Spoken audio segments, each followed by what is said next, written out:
También déjeme darle la bienvenida con mucho cariño, porque usted sabe que lo quiero mucho, a Abraham Mendieta, analista, el más mexicano de los españoles. Mi querido Abraham, ¿cómo te Así va? Muy bien, querido Vicente, muchísimas gracias por la invitación nuevamente a este espacio en un día de actualidad donde los politólogos por fin tenemos algo interesante que decir a la sociedad en nuestro día dorado. Cada vez que viene una reforma político-electoral es cuando a los medios de comunicación podemos llevar aquellos detalles que a veces pasan por encima de la conversación pública y que para nosotras y nosotros son muy importantes. Abraham, hermano, ya eres mexicano. A ver, mi querido Así me Abraham, siento.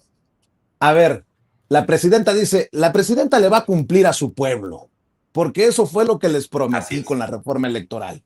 Le guste o no le guste al PRI, al PAN, y le entren o no le entren el PT y el Verde. Será el pueblo el que se dé cuenta Así, quién y quién no. Empecemos por ahí, Abraham. así. Así es un compromiso político que venía en el Plan C, que fue ratificado por la inmensa mayoría de los ciudadanos que llegaron a las urnas en 2024 y que además es una demanda estructural desde hace años de la ciudadanía mexicana que no se sentía representada en gran parte por sus legisladores y por algunos cargos públicos que quedaban en manos de la dirigencia partidista y no del voto ciudadano. Hay muchos elementos con los que desgranar la reforma política electoral, pero a mí me gusta explicarla en solamente dos partes principales, que son las que atañen al diseño republicano del Estado mexicano. A ver, primero de todo y más importante para mí, el Senado. Hay que entender qué es el Senado. El Senado es la representación del pacto federal, es decir, en el Senado no están representados los grupos ciudadanos, los distritos, los sindicatos. En el Senado lo que están representadas son las entidades federativas. Por eso hay voto directo al Senado, es decir, 32 estados, 3 senadores por estado. 2 de mayoría, 1 de minoría. 2 para quien gana la elección, 1 para quien la pierde. Con eso tenemos que el estado de Colima y la Ciudad de México pesan exactamente igual, porque ambos son entidades federativas exactamente iguales ante la Constitución Política de los Estados Unidos Mexicanos. Jalisco y Guanajuato, Aguascalientes y Campeche, Quintana Roo y Chihuahua, todos deben pesar lo mismo en el Senado mexicano, porque el Senado lo que lleva a la discusión pública es la voz de las entidades federativas. Así que lo primero y más importante de esta reforma es que se acaban los plurinominales en el Senado. Reitero, esto es muy importante porque en este modelo actual que teníamos, cuando había plurinominales en el Senado, llegábamos al absurdo de que entidades como Ciudad de México tenían 5, 6, hasta 7 representantes por culpa de las plurinominales y otras entidades como Jalisco, Chihuahua o Tamaulipas podían llegar a quedarse solo con 3. Eso distorsiona la esencia de la representación del pacto federal. En el Senado todas las entidades son iguales, por consiguiente no hay sentido alguno en que tenga plurinominales. Esa es la parte más importante para mí de esta reforma. Ahora bien, la representación proporcional no se anula por completo. En la Cámara de Diputados, que es donde sí debe estar representada la diversidad de un país, donde sí hay representantes gremiales del magisterio, de los sindicatos, de los partidos políticos, gente que representa distritos, gente que representa regiones, gente que representa comunidades indígenas. Ahí sí tiene absolutamente todo el sentido del mundo la representación proporcional, pero ya no como plurinominales tal y como los conocíamos, sino con gente que se presentó a las elecciones, tuvo votos detrás, aunque no obtuviera el logro. Es decir, 97 que vienen de repechaje, que son los mejores perdedores.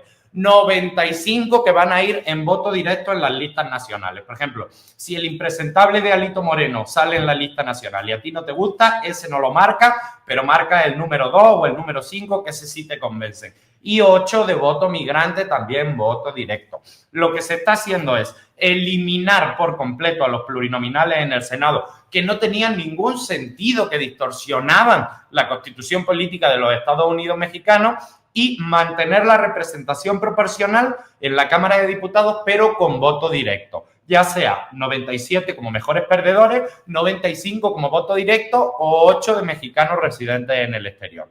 Eso da una nueva vida al enmarcado republicano de este país. Hace que el Senado vuelva a su función originaria, que es representar el pacto federal, pero también genera una mayor diversidad y pluralidad en la Cámara de Diputados, que es la que realmente debe representar la pluralidad, la diversidad de la ciudadanía. El Senado no. El Senado representa a las entidades federativas. Da igual si el senador es de Morena, da igual si el senador es del PAN.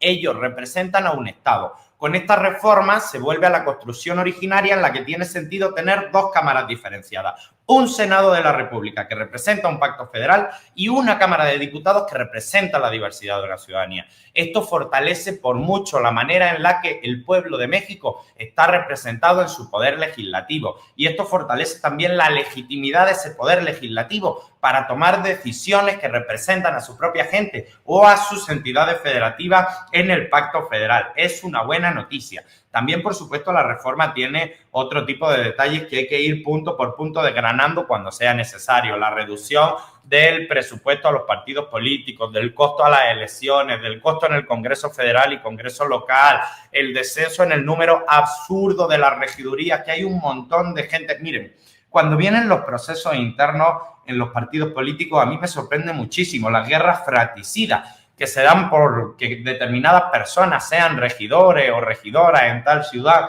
cómo se reparten las regidurías como si fueran cuotas partidistas. Eso también se va a acabar. Hay una reducción importante en el número de regidurías y ningún municipio va a tener más de 15 regidores. El INE va a tener una transparencia mucho más destacada. Las aportaciones en efectivo para las campañas políticas van a estar prohibidas. Se va a utilizar inteligencia artificial para que los candidatos no violen la ley de distintas formas, con granjas de bots, con impulsos artificiales a través de redes sociales y de medios digitales. La verdad, viene un fortalecimiento del sistema político electoral, y esto lo quiero decir con mucho cariño, Vicente. Quienes se opongan a esta reforma político-electoral, como Movimiento Ciudadano, el PRI o el PAN, lo hacen única y exclusivamente pensando en sus intereses inmediatos, porque esta reforma nos beneficia a todos, menos a ellos en el sentido de que van a tener un poquito menos de dinero, de que van a tener que salir a las calles a competir, pero incluso en términos partidistas tampoco les perjudica en nada. O sea, se están oponiendo simple y llanamente por dinero,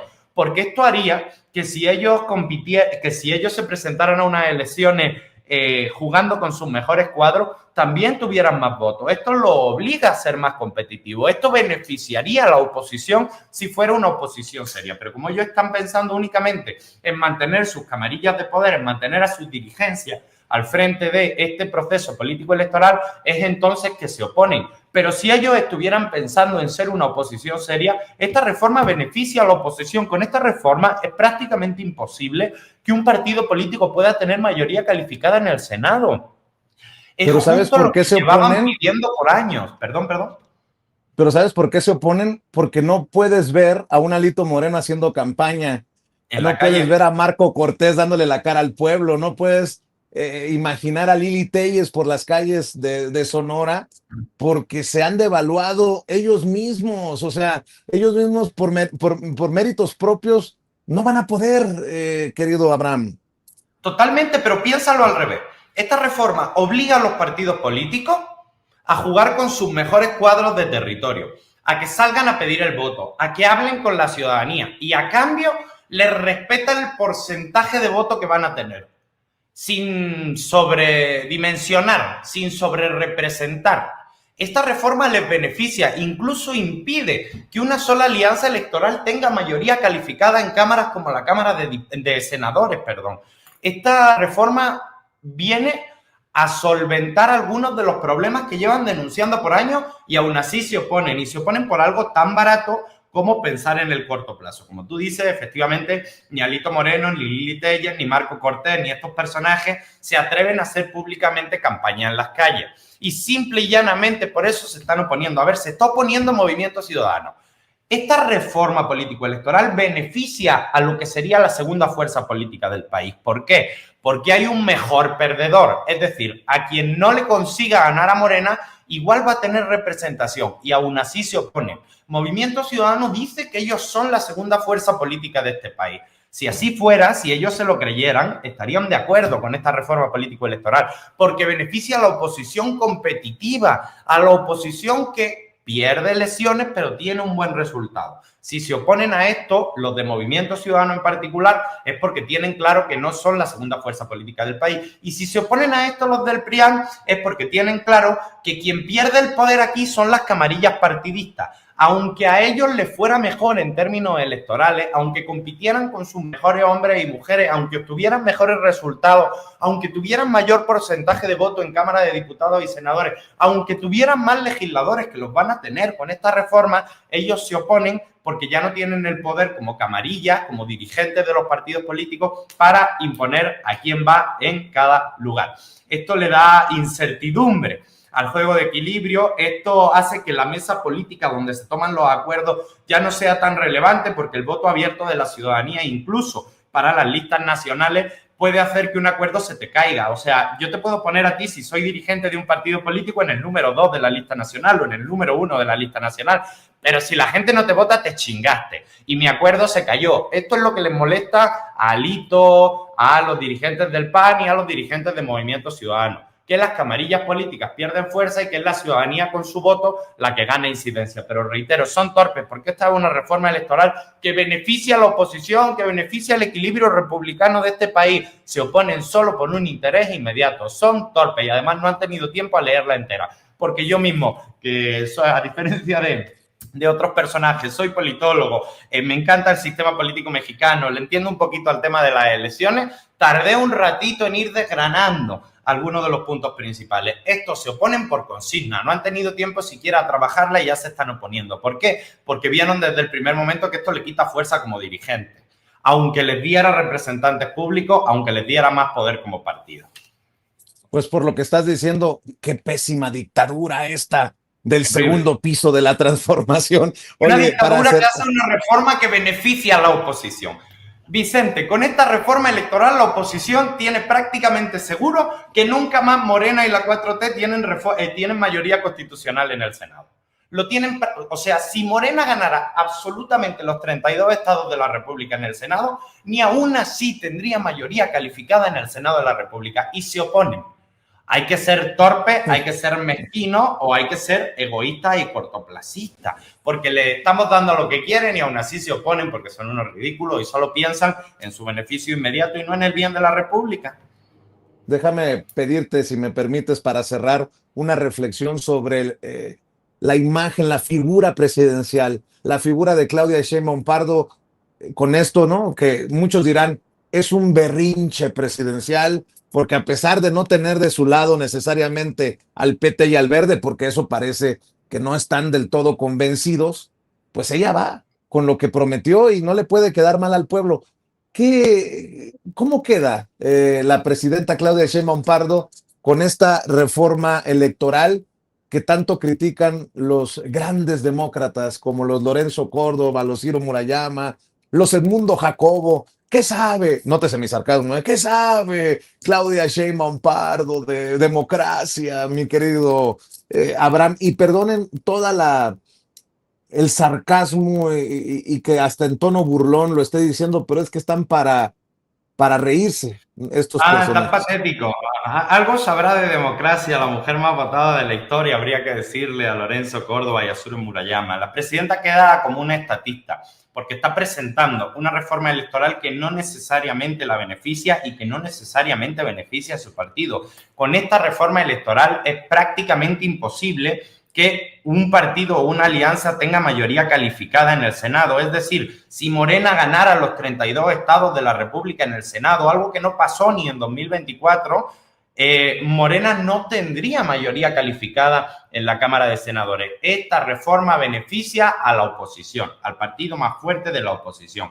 Que Movimiento Ciudadano dice ser ello y aún así se oponen. Que el PRI y el PAN dicen ser ello y aún así se oponen. Esta reforma beneficia a la ciudadanía porque no solo reduce el costo de la democracia, que es importante, sino equilibra y devuelve la esencia a cada una de sus cámaras. Al Senado para representar el pacto federal, que fue para lo que fue pensado. A la Cámara de Diputados para representar a la ciudadanía y su diversidad en términos amplios. Así que la doctora Claudia Sheinbaum queda como una estatista y espero de corazón que el Partido del Trabajo y el Partido Verde así lo entiendan y apoyen esta medida. Claudia, estadista, la doctora Claudia Sheinbaum Pardo, presidenta de México, y su reforma con mucho respeto lo digo, su reforma electoral, cumpliendo la promesa de su plan de gobierno, aquel que le presentó los 100 puntos al pueblo de México. Mi querido Abraham, ¿por qué no cerramos aquí invitando a la audiencia a tus redes sociales? Y yo agradecido que haya llegado otra semana más a esta cita con esta audiencia diferente e inteligente. Al contrario, agradecido yo con la audiencia bella, noble, comprometida de Sin Censura, contigo y con tu equipo, querido Vicente. Y a mí me pueden encontrar en todas las redes sociales, en TikTok como Abraham Mendieta, en Instagram como Abraham Mendieta, en Facebook como Abraham Mendieta, en Twitter como Abraham Mendieta y en todos lados. Ahí estoy a la orden, combatiendo la desinformación y a lo largo de estos días desgranando desde la ciencia política, como politólogo, la reforma política electoral, que creo que devuelve al sistema republicano mexicano a su esencia y estoy bastante feliz con eso. Me gustó mucho la reforma política electoral. Ha habido otras reformas que creo que han sido de coyuntura, que se entienden y se explican en el momento en el que se dan. Esta no, esta es de fondo, esta tiene raíces, esta es importante porque nos devuelve a la esencia de lo que son sistemas presidencialistas que sí funcionan con legislativos fuertes, que cada cámara cumple su parte. Bueno, pues ahí la dejamos, mi querido Abraham Mendieta. Te agradezco, hermano. Un abrazo. El querido Abraham Mendieta hablando con nosotros sin censura, como todas las semanas.